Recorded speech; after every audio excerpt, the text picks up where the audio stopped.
Bagong taon na naman. Ika nga nila, bagong simula. Gaya ng iba, isa din ako sa mga nag-set ng goal ko for the year. At optimistic akong ma-achieve ko ito. Isa na dito ay gumawa ng maraming memories habang nag-e-explore. At sisimulan ko ito sa pag-ikot sa Cavite Loop. Tara, samahan niyo ako.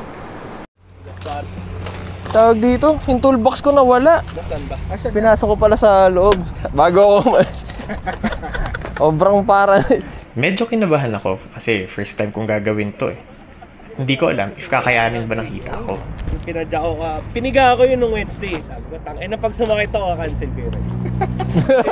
Pero, lahat naman ng goal siguradong may challenge eh. Maliit man o malaki. At sabi rin ng mga usong quote sa Pinterest, nothing worth comes easy. Kaya kahit alam ko nang mahirap, sumabak pa rin ako. Game! In fact, during this ride, I was reminded na lahat ng na-achieve ko sa buhay started with a leap of faith, followed through by grit and determination. Hindi mo hahayaan na hadlangan ka ng takot upang simulan at ituloy ang pag-abot sa pangarap mo. Hindi rin naman masama magbaon ng positive attitude while you're at it. Plus, progress is progress, no matter how slow or fast you go. Sometimes, there will be a rough patch along the way. But as long as you keep moving forward, you'll see the beauty that life has in store for you. It's good to remember that chasing your goals is not always about moving. At some point, kailangan mo din magpahinga. Wala namang masama sa pagpapahinga dahil rest is part of progress. Actually, beneficial pa nga siya, lalo na you're about to face something big. You'd need your batteries recharged. Rolling nga, tas magnetic roads. Baptism by fire yung unang ahon dun eh. Just make sure that you won't stay for too long. At this point, tapos na ang intro ko. Tapos na din ang intro part ng Cav Loop. Oras na para simulan ang Road to Cabiang Tunnel.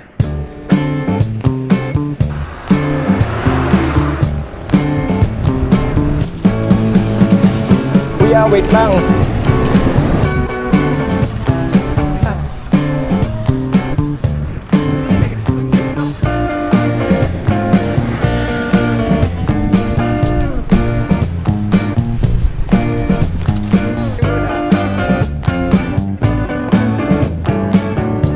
Sabi ko kanina, leap of faith followed through by grit and determination.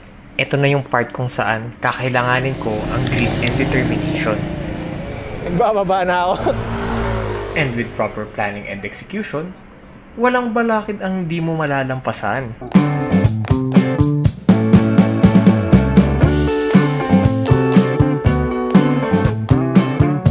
Na-realize ko din na may kanya-kanya tayong kakayahan.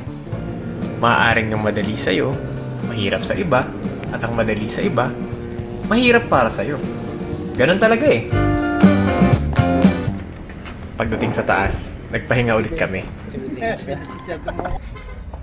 Isang bistek kanin. Kain muna.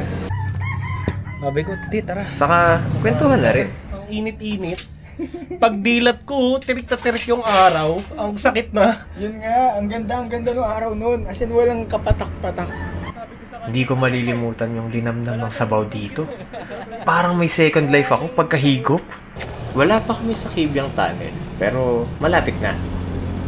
Paminsan-minsan, kailangan mo din i-appreciate yung progress mo.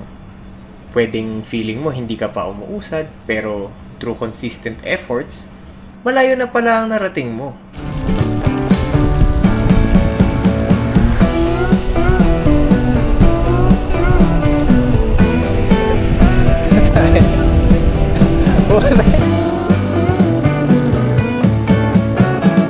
Hindi ko alam kung kita kayo.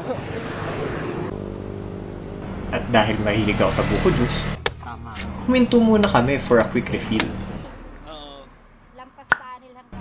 Tapos, lusong na papuntang Cabiang Tunnel.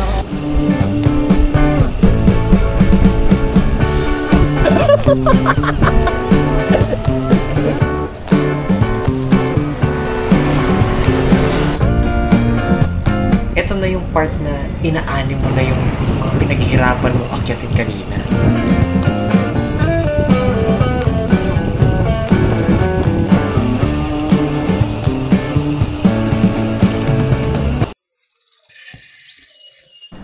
And just like that, nakarating na kami sa Kibyang Tunnel. Medyo madami nga lang yung tao, kaya minabuti naming tumawid na papuntang viewing deck.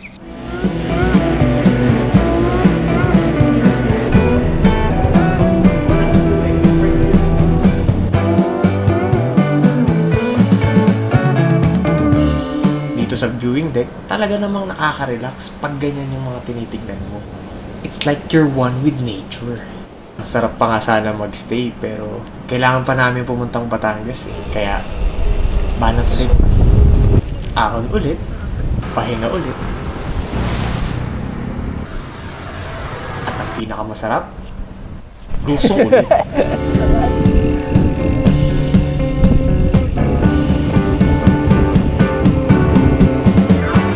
That's my boss!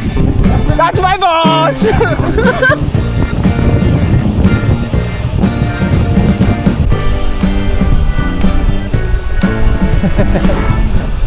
Medyo malayo din papuntang Batangas. Pero at least sa ngayon, puro patag naman ang daan.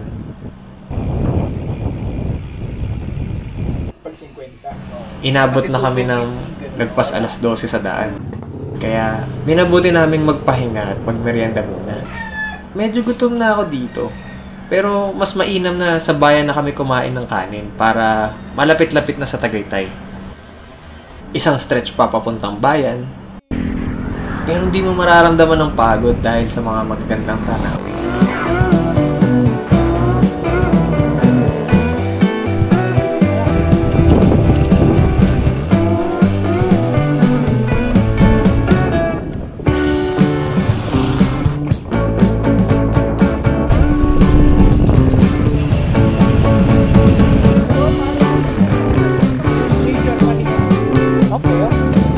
Doon saan katawagin doon? Doon tayo. Tara. Dito muna kami kumain sa Maricoy. Ang cozy ng kainan na to. Tamang-tama kasi kailangan namin kumain at magpahinga. Kasi after dito, aakyat pa kami Patagaytay. Ang mura nga pala ng pagkain dito. At ang dessert, sobrang refreshing. After makarecover, ride out na papuntang Tagaytay.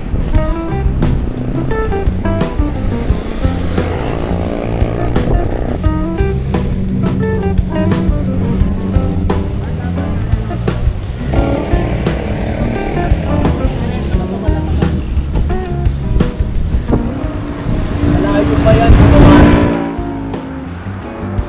At dahil malayo pa daw, sabi ni Manong, pahinga muna ulit. At this point, mas dama ko yung ngawit sa puwet kesa sa binte. Ngawit na din nga yung mga palad ko. Buti na lang, may iba't ibang hand position sa trap bar para nakakapagpahinga. Palubog na ang araw kaya hindi pwedeng magtagal sa pahinga. Mahirap na abutan ng dilim.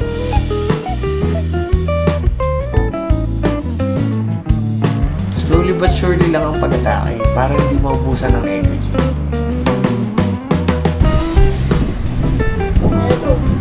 Hindi kasali. May side mission nga pala akong bumili ng prutas. Pasalubong pag-uwi. Grabe, ang haba ng ahon na to. Tugs. Yung akala mong magiging patag na, may ahon ulit nakadugtong. Okay, next. Masasabi mo na lang sa sarili mo na ang patag lang dito patagilit. Pahinga muna ulit dito. Sabi nga ni Mano, Pahinga para hindi tayo sobrang nasa. tapos, banat ulit.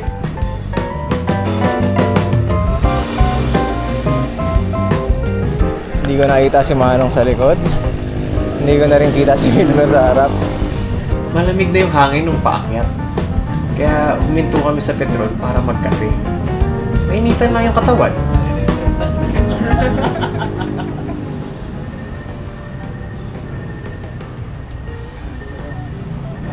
Tama yung kape. Putang sir. Sir, yes sir. Sir, mag-bike. Gabi na nung nakarating kami sa Tagaytay. Ang lamig talaga. Ang lamig! Ang lamig-lamig! Saka matraffic din. Tapos, chill lang muna kami sa mini stop.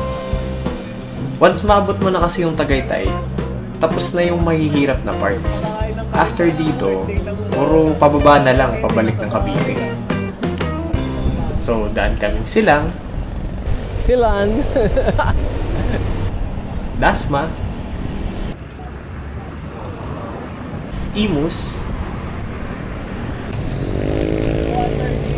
Okay guys, labon at yun, finally, nakabloop namin. pabalik ng Soma Vista Mall sa Molino para tapusin ang Cavite Loop. We made it!